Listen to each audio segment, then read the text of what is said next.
할렐루야, 우리 다 같이 묵도하심으로써 12월 6일 주일 예배 시작하겠습니다.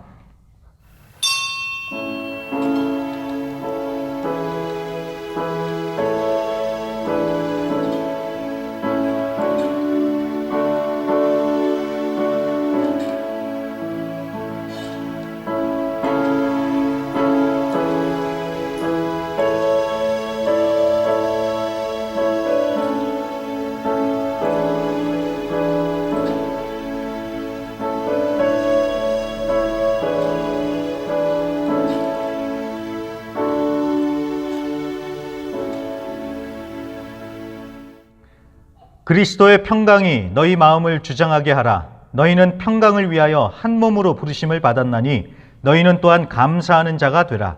그리스도의 말씀이 너희 속에 풍성히 거하게 하여 모든 지혜로 피차 가르치며 권면하고 시와 찬송과 신령한 노래를 부르며 감사하는 마음으로 하나님을 찬양하고 또 무엇을 하든지 말이나 일에나 다 주 예수의 이름으로 하고 그를 힘입어 하나님 아버지께 감사하라. 아멘.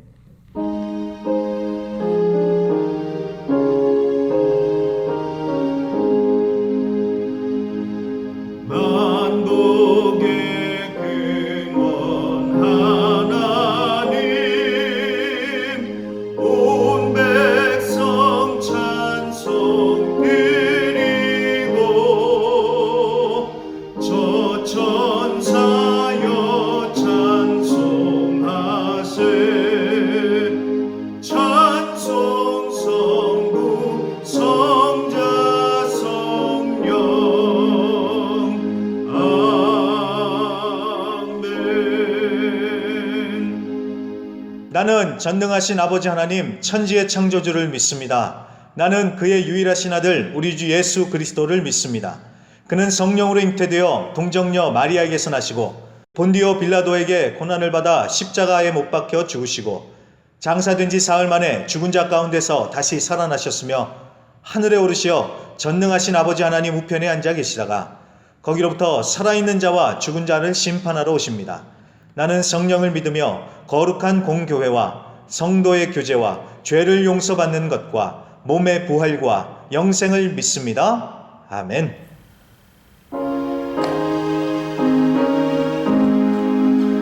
주 음성 외에는 참 기쁨 없도다.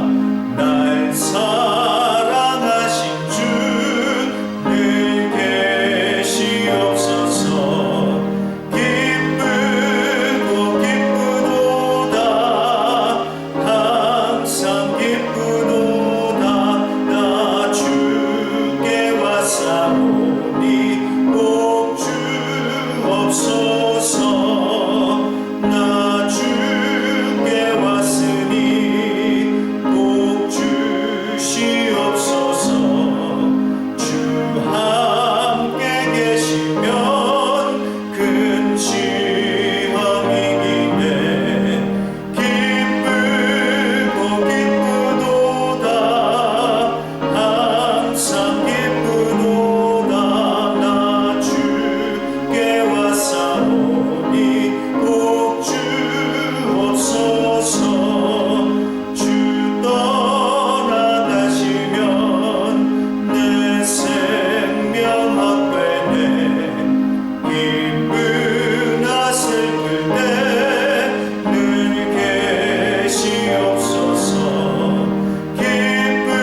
우리 다 같이 기도하시겠습니다.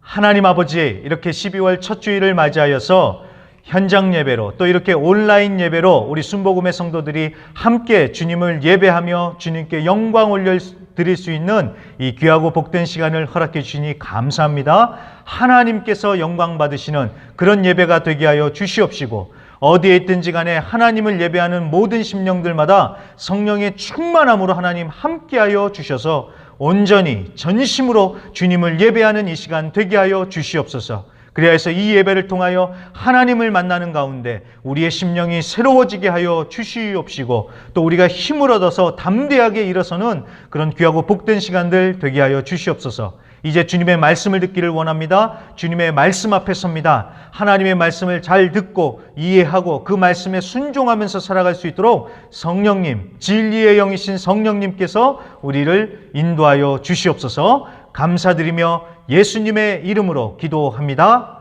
아멘.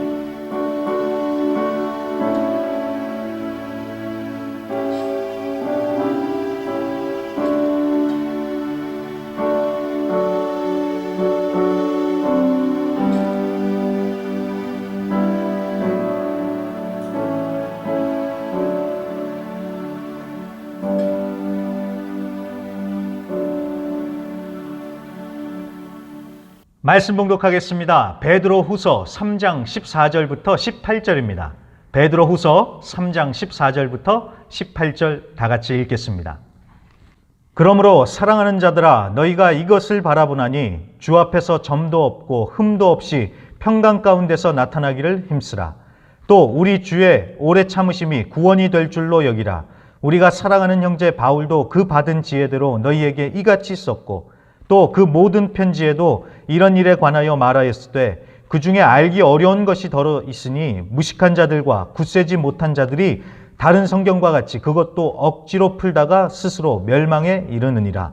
그러므로 사랑하는 자들아, 너희가 이것을 미리 알았은즉 무업한 자들의 미혹에 이끌려 너희가 굳센 데서 떨어질까 삼가라. 오직 우리 주 곧 구주 예수 그리스도의 은혜와 그를 아는 지식에서 자라가라. 영광이 이제와 영원한 날까지 그에게 있을지어다. 아멘. 베드로후서 마지막 시간, 그 언젠가 주 뵐 때까지 라는 제목으로 말씀 전하겠습니다. 오늘은 베드로후서 마지막 시간입니다. 마지막이니까 우리가 확실하게 정리를 하고 끝을 내야 되겠죠. 복습부터 해보겠습니다. 이 베드로후서는 교회 안에 들어와서 이단적인 가르침들로 사람들을 미혹했던 거짓 선생들 때문에 쓰여졌다고 했습니다. 이 거짓 선생들이 설파했던 반율법주의적인 사상, 그러니까 율법 다 필요 없다, 오직 은혜, 은혜.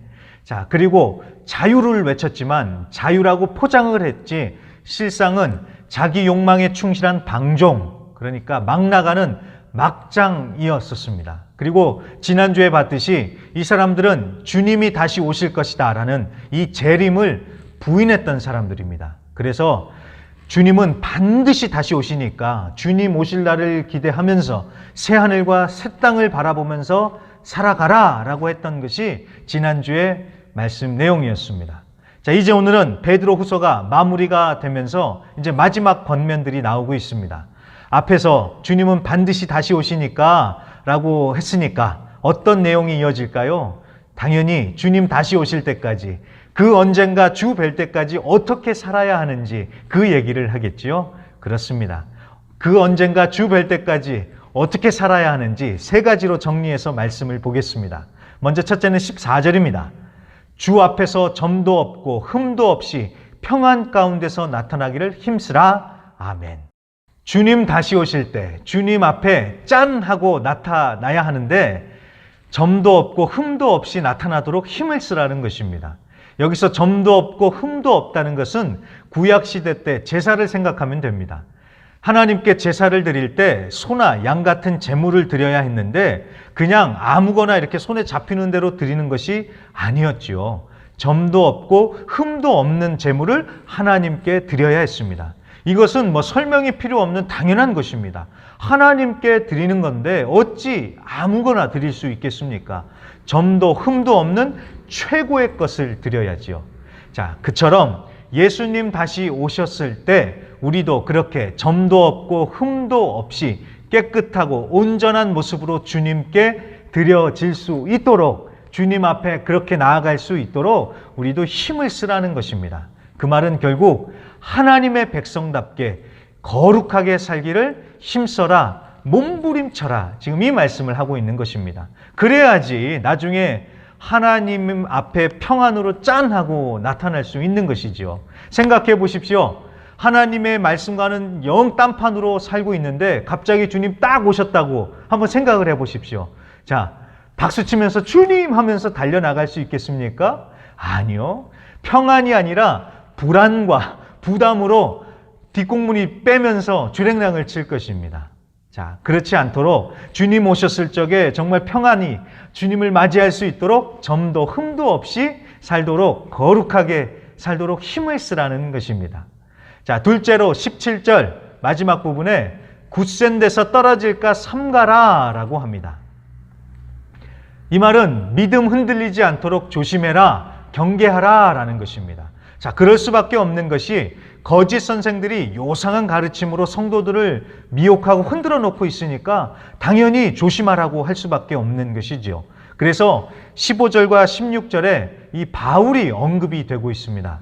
바울도 성령의 지혜를 받아서 예수님의 재림에 대해서 베드로와 동일한 메시지를 편지로 썼다는 것입니다. 그런데 바울이 쓴 편지 중에 알기 어려운 부분도 있는데, 문제는 무식한 자들, 굳세지 못한 자들이 그 어려운 부분을 억지로 풀다가 2단, 3단에 빠진다는 것입니다. 자, 여기서 억지로라는 말은 교묘히라는 뜻입니다. 교묘히. 그렇다면 억지로, 교묘히 말씀을 푼다는 것이 무슨 뜻일까요? 자, 이 하나님의 말씀을 말씀 그대로 받는 것이 아니라 귀에 걸면 귀걸이, 코에 걸면 코걸이라고 자기가 좋을 대로 끼워 맞추면서 자기 행동을 정당화시키는데 이용해 먹는 것입니다. 자, 바울이 복음은 자유를 준다고 하지 않았냐? 우리는 다 자유다. 그래서 나도 자유롭게 산다. 건드리지 마라. 자, 그렇게 얘기를 하면서 무질서하고 방탕하고 음란하게 사는 것을 정당화, 합리화시켰던 것입니다. 여러분, 이게 바로 이단들의 행태입니다. 이단들이 이렇게 합니다. 성경을 억지로 끼워 맞춰가지고 자신들의 주장이 맞다고 빡빡 우기는 것입니다. 더 황당한 것은 무엇인 줄 아십니까? 예수님 당신께서도 언제 다시 올지 모른다고, 그러니까 예수님도 때와 시기는 모른다고 분명히 예수님도 못을 박았는데 어떤 이단들은 예수님보다 더 영빨이 센지 몇 년, 몇 월, 며칠에 예수님 온다고 난리 법석을 떨었지요. 아니, 예수님도 모르는 걸 그 이단들은 어떻게 알았을까요? 참 요상하지요. 자, 한국의 신천지도 마찬가지입니다. 비유풀이라고 하면서 이것저것 잘 끼워 맞추면서 자기들이 성경의 비밀을 다 푼 것처럼 사람들을 미혹하고 사람들은 거기에 훅 해서 넘어가는 것입니다. 여러분, 말씀을 억지로 푼다는 것은 내 논리, 내 주장을 정당화하기 위해서 하나님의 말씀을 가져다가 이용해 먹는 것입니다. 또 내가 원하는 것을 얻고 성취하기 위해서 하나님의 말씀을 딱 이렇게 끊어와가지고 끼워 맞추는 것입니다. 자, 그런데 어디 이단들만 이렇게 할까요? 부끄럽지만 제 얘기를 좀 해보겠습니다. 저는 정말 요새 매일매일 설교를 준비하고 있기 때문에 저도 모르게 이런 실수를 할 때가 참 많습니다. 성경 본문이 말씀하는 대로가 아니라 내가 하고 싶은 말을 하고 싶어서 하나님의 말씀을 내 주장에 끼워 맞추는 것입니다. 그리고 좀 더 새롭게 설교를 해보고 싶어서, 좀 더 쌈박하게 설교를 해보고 싶어가지고 막 설교를 막 꼬는 거예요. 그러니까 이게 무슨 소린지 모르겠고 또 다른 것들이랑 막 섞으면서 이 본문에서 벗어나는 일도 꽤 많이 해봤습니다. 왜 그럴까요? 잘한다는 얘기 듣고 싶어서, 나를 드러내고 싶어서 말씀을 이용해 먹는 것입니다. 자, 그런데 어디 저 같은 설교자들만 이럴까요? 아닙니다. 내가 원하는 말씀만 탁탁 골라서 들으면서 신앙생활 하는 것도 같은 범주에 들어가는 것입니다. 자기의 죄를 이 정당화하는 것이죠. 자, 주께서 사랑하는 자에게 뭘 주신다고 하셨습니까? 잠을 주신다고 하셨죠. 자, 주께서 사랑하는 자에게 잠을 주시는 건 맞지만 예배 시간에 잠자는 거는 그거는 아니죠. 자, 물론 이 얘기는 그냥 학생들이 웃자고 농담처럼 하는 얘기지만 이런 식으로 자신의 죄, 나쁜 습관, 행동들을 정당화하기 위해서 이 말씀을, 하나님의 말씀을 이용해 먹는 것입니다. 내 뜻에 하나님의 말씀을 맞추는 것이 아니라 내가 하나님의 말씀에 맞춰야 하는 것입니다. 자, 마지막으로 세 번째로 18절 오직 우리 주 곧 구주 예수 그리스도의 은혜와 그를 아는 지식에서 자라가라. 자, 이 말씀은 성장을 얘기하는 것입니다. 한번 예수 믿었으니까 끝이 아니라 예수님의 은혜와 지식에서 계속해서 자라고 성장하면서 이 열매를 맺어 가야 한다는 것입니다. 여기서 말하는 지식은 정보들이 아닙니다. 정보, 그러니까 이런 글자 나부랭이가 아니라 체험적인 관계를 통해서 쌓이는 지식을 말하는 것입니다. 마치 부부가 오랜 시간을 함께 살면서 친밀한 관계 속에서 서로를 알아가면서 서로를 닮아가듯이 예수님과의 깊고 친밀한 관계 안에서 예수님을 알아가는 것입니다. 그래야지 변화하고 성장하고 성숙해 가는 것 아니겠습니까? 제가 보니까요, 얼마나 자랐는지 다른 거 볼 필요가 없겠더라고요. 예수를 믿은 지 몇 년, 교회 다닌 지 몇 년, 얼마나 성경을 아는지, 얼마나 봉사를 했는지 아닙니다, 여러분. 아닙니다. 얼마나 사랑하는지 그것만 보면 됩니다. 얼마나 하나님을 사랑하는지, 얼마나 이웃을 사랑하는지 그거 보면은 딱 나옵니다. 딱 나옵니다. 오늘이 12월 첫째 주일입니다, 벌써. 올해도 얼마 안 남았지요. 작년과 비교했을 때 올해 얼마나 더 영적으로 성숙해지고 성장했는지 생각해 보실 수 있기를 간절히 부탁드립니다. 자, 이렇게 해서요, 권면 세 가지. 주님 다시 오실 때 흠도 점도 없이 나타나도록 해라. 두 번째, 말씀 위에 굳게 서서 떨어지지 않도록 조심해라. 마지막 세 번째, 예수님의 은혜와 지식에서 자라가라. 자, 이렇게 세 가지를 간단하게 살펴봤습니다. 자, 간단하게 자, 더 자세히 보면서 할 말이 정말 많습니다만 지금 했던 세 가지 얘기가 다 FM 같은 얘기, 그러니까 정석 같은 얘기라서 뭐 설명이 더 필요하지 않을 것 같다는 생각이 들었습니다. 다 이해를 하셨으리라 생각을 해서 여기까지만 보고 좀 다음 얘기를 해보도록 하겠습니다.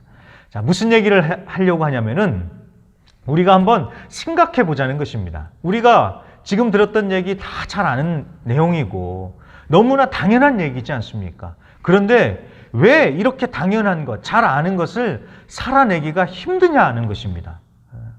흠도 없고 점도 없이가 아니라 흠과 점으로 얼룩진 삶을 살고 있고요. 또 말씀대로 사는 것이 아니라 말씀을 교묘하게 비틀어서 내 편한 대로 살고, 또 믿음 생활 수년을 했는데도 여전히 영적으로 어린아이와 같은 이유가 도대체 뭐냐라는 것입니다.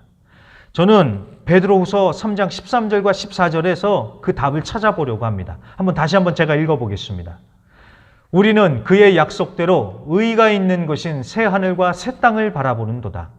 그러므로 사랑하는 자들아 너희가 이것을 바라보나니, 거기까지만 읽겠습니다. 새 하늘과 새 땅을 바라보는도다. 새 하늘과 새 땅을 바라보면서 우리는 살아야 된다고 합니다. 그런데 자꾸 이 세상, 이 땅만 바라보면서 살다 보니까 어긋나고 빗나가는 것 아니겠습니까? 여러분, 성경은 우리 보고 계속 위를 보라고, 위의 것을 찾으라고, 이 땅에는 소망이 없다고 계속해서 강조를 합니다. 그런데 우리는 자꾸만 이 땅만 바라보다 보니까 점과 흠으로 얼룩지는 삶을 살 수밖에 없지요. 그리고 말씀대로 살면은 이 땅에서 망할 것 같으니까 적당히 믿거나 아니면 말씀을 살짝 비틀어서 내가 편한 대로 믿음 생활하고, 또 이 땅의 것에 욕심 부리고 집착하면서 꽁꽁 매여 있으니까 어디 영적으로 자랄 수가 있겠습니까? 바로 여기서 믿음이 힘들어지는 것입니다. 하나님은 계속 위의 것을 구하라고 그렇게 말씀하시는데 우리는 자꾸 이 땅의 것을 구하니까 이게 안 맞고, 왜 안 주시나 하면서 우리도 시험 들고 지쳐가는 것입니다. 여러분, 멧돼지 이야기를 들어보셨습니까? 배고픈 멧돼지 한 마리가 있었습니다. 그런데 이 멧돼지가 이렇게 다니다가 큰 감나무 아래서 감을 발견한 것입니다. 맛있게 먹었겠지요. 그런데 먹고 나니까 맛있어서 더 먹고 싶은 겁니다. 그래서 멧돼지가 어떻게 했을까요? 계속해서 땅을 팠다고 합니다. 땅을 팠대요. 땅만 바라보고 사는 이 멧돼지는 이 감도 땅에서 나오는 줄 알고 땅만 팠다고 합니다.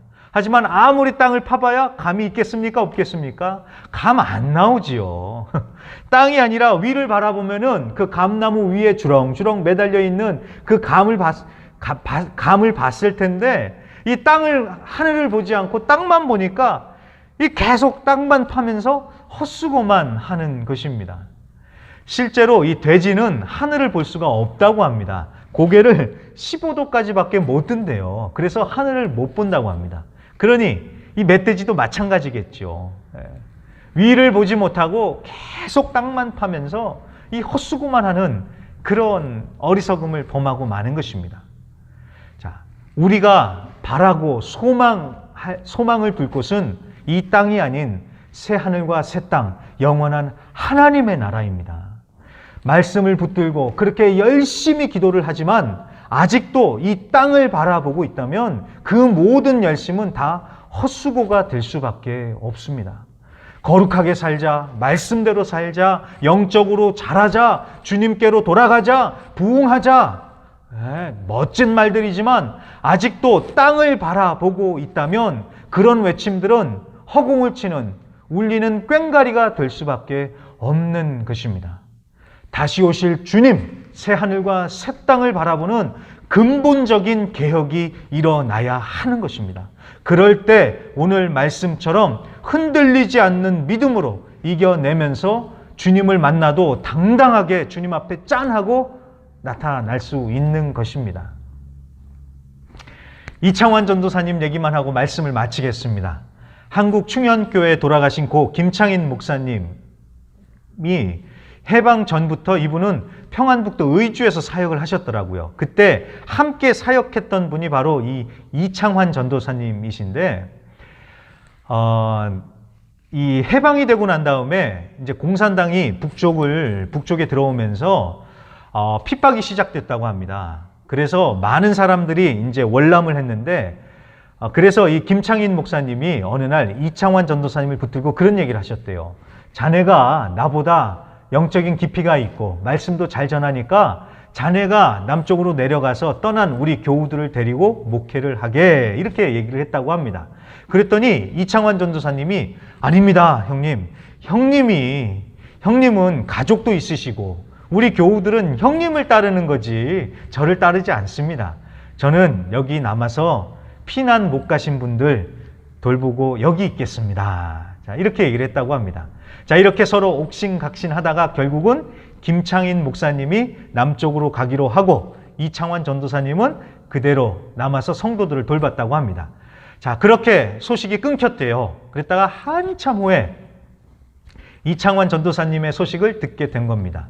이 김창인 목사님이 이제 떠난 후에 공산당이 마을로 쳐들어왔대요. 그러면서 김창인 목사 어딨냐고, 당장 내놓으라고 막 협박을 했다고 합니다. 그런데 이미 남쪽으로 가셨으니 어쩌겠습니까? 그래서 그 김창인 목사님 대신에 이 이창환 전도사님을 대신 잡아갔다고 합니다. 잡아가서 영하 30도로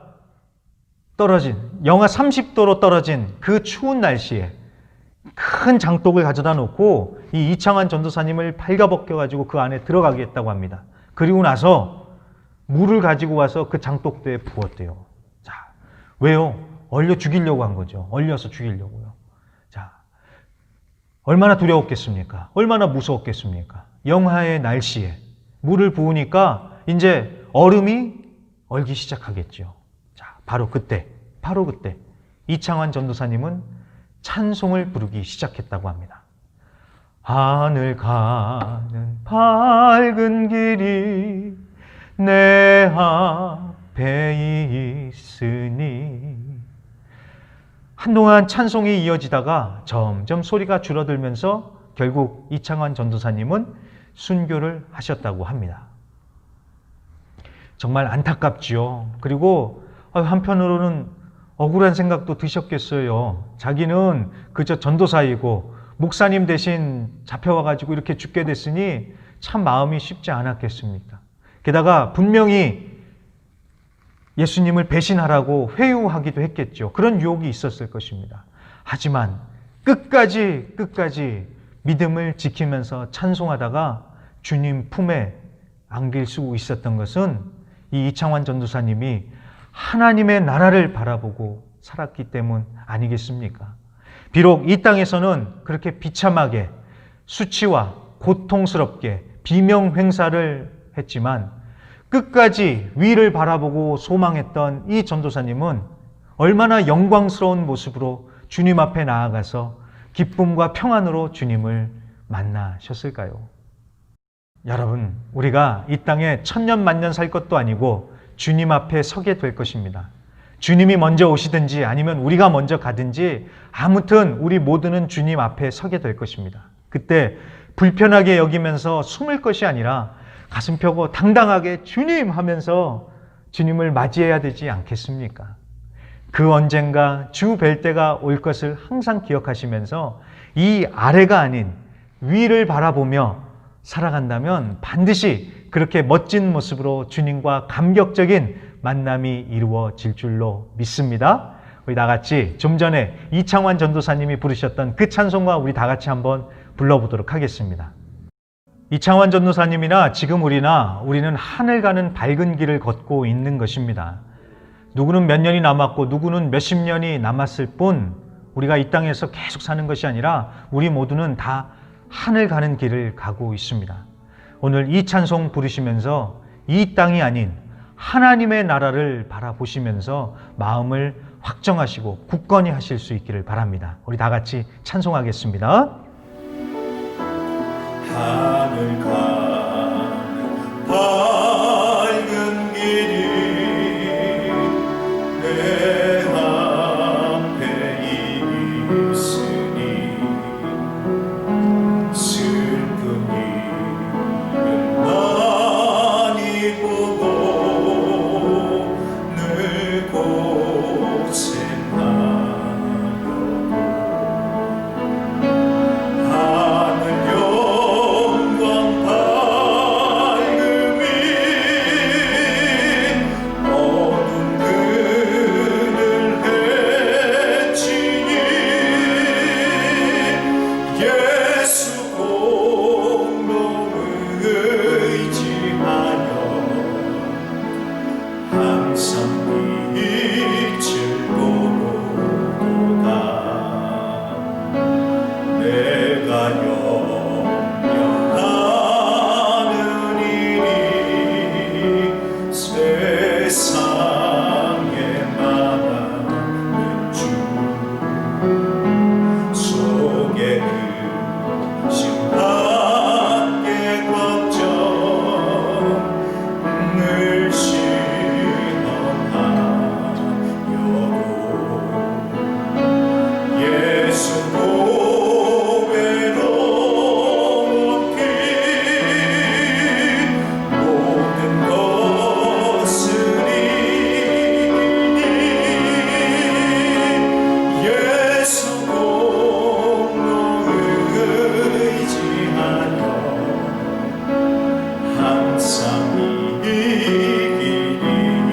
이기리로다. 3절입니다. 내가 천성 바라보고 가까이 왔으니 아버지의 영광 집에 나 쉬고 싶도다. 나는 부족하여도 영접하실 터이니 영광 나라 되시는 우리 구주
아멘, 아멘. 그 언젠가 주뵐 때까지 새하늘과 새 땅 하나님 나라를 바라보고 살겠습니다. 주님, 이 바라보는 시선 흔들리지 않도록 주님 도와주시옵소서. 성령의 충만함으로 붙들어 주시옵소서. 우리 다 같이 오늘 말씀을 기억하면서요, 다 같이 주여 한번 힘차게 외치신 후에 기도하겠습니다. 주여! 할렐루야. 하나님 아버지 감사합니다. 오늘도 이렇게 예배를 통하여서 말씀을 통하여서 다시 한번 우리의 시선을 하나님께로, 하나님의 나라를 향할 수 있도록 허락해 주시니 감사합니다. 자꾸 이 땅을 바라보면서 살 것이 아니라 위를 바라보면서 위의 것을 찾으며 하나님께만 소망 두고 살아가는 이 말씀을 주셔서 감사합니다. 아버지, 정말로 그 말씀대로 살아날 수 있도록 하나님 도와주시옵소서. 우리는 자꾸 연약하고 아버지 정말로 약해서 금방 넘어지고 하나님 금방 아버지 죄의 길로 빠져드는 정말로 어리석은 자들입니다. 하나님께서 붙들어주시고 성령의 충만으로 함께하여 주셔서 우리의 시선이 오직 하나님께로만 향하게 하여 주시옵시고 하나님께만 소망을 두게 하여 주시옵시고 그렇게 사는 가운데 정말 주님 다시 오셨을 적에 정말 거룩하고 정도 없고 흠없는 모습으로 주님 앞에 설 수 있도록 주님 붙들어 주시옵시며 말씀 흔들리지 않도록 아버지 믿음에 굳게 서게 하여 주시옵시며 무엇보다도 하나님 점점 주님을 알아가는 지식에 성장하며 성숙되어지는 그런 우리 모두가 될 수 있도록 역사하여 주시옵소서. 우리의 소망 되신 주님, 그 주님 뵐 때까지 정말로 하나님 주님만 바라보며 너와 이 말씀대로 살아가는 거룩한 주의 백성들 되게 하여 주시옵소서. 자꾸만 우리의 시선이 땅을 향하려고 할 적에 주님께서 고쳐주시고 붙들어 주셔서 우리의 시선이 주님께로만 향하게 하여 주시옵시고 정말 그렇게 하여서 믿음으로 승리하면서 살아가는 자들 되게 하여 주시옵소서. 우리의 소망은 오직 주님께로만 있습니다. 우리의 소망을 오직 하나님의 나라에만 두고 하나님 그 주님만 바라보며 담대하게 승리하면서 살아가는 자들 되게 하여 주시옵소서. 감사드리며 예수님의 이름으로 간절히 기도합니다. 아멘. 아멘. 우리 다 같이 그러면 준비하신 헌금 드리시겠습니다.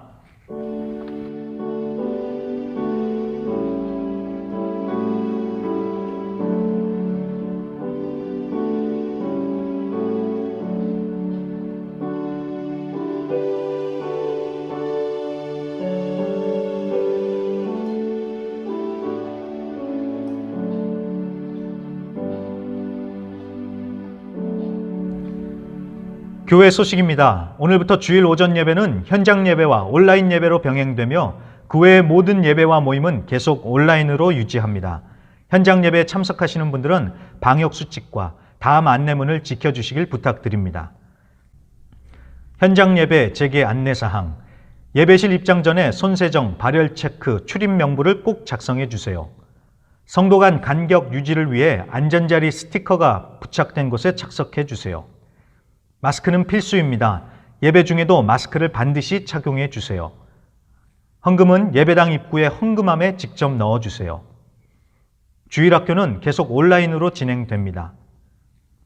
현장 예배에 참석하지 못하시는 분들을 위해 예배 영상은 기존과 같이 계속 업로드됩니다. 선교 지교회 소식. 올해 마지막 지교회 목회자 모임이 지난 12월 1일 본 교회에서 있었습니다. 코로나로 인해 예년처럼 가족 동반 만찬은 없었지만 그럼에도 하나님께 감사, 본 교회 한인 성도님들께 감사하는 감사의 잔치가 됐습니다. 선교 뉴스레터 11월호가 발행됐습니다. 지교회 소식들을 참고해 주시고 기도로 함께 해 주시기를 부탁드립니다. 이스베파 신학교의 2020년 학사 일정이 잘 맞춰지면서 종강됐습니다. 내년 개강할 때는 현장 수업으로 진행하도록 준비 중에 있으며 졸업식도 신학기 개강 전 현장에서 할 예정입니다. 헌금 안내, 지난 한 주간 교회로 직접 방문하시거나 여러 모양으로 헌금을 전달해 주신 성도님들께 감사드립니다. 봉헌 기도드리겠습니다. 하나님 아버지, 오늘도 이렇게 주님을 예배하는 귀한 시간을 허락해 주심을 감사합니다.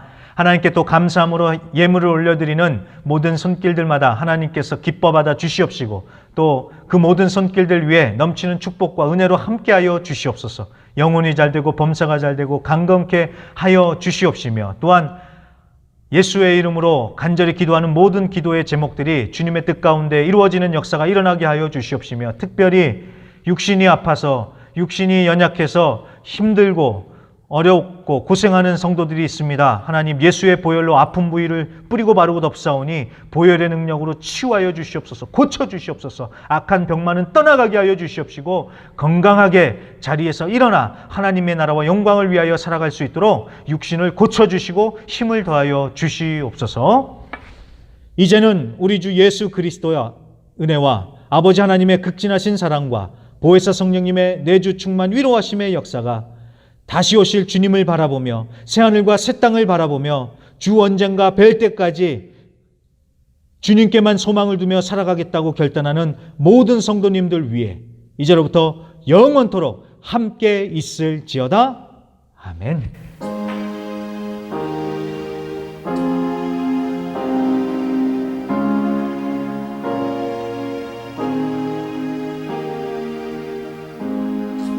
아멘. 우리 다 같이 힘차게 영광의 박수 올려드리면서 예배를 마치겠습니다. 아멘.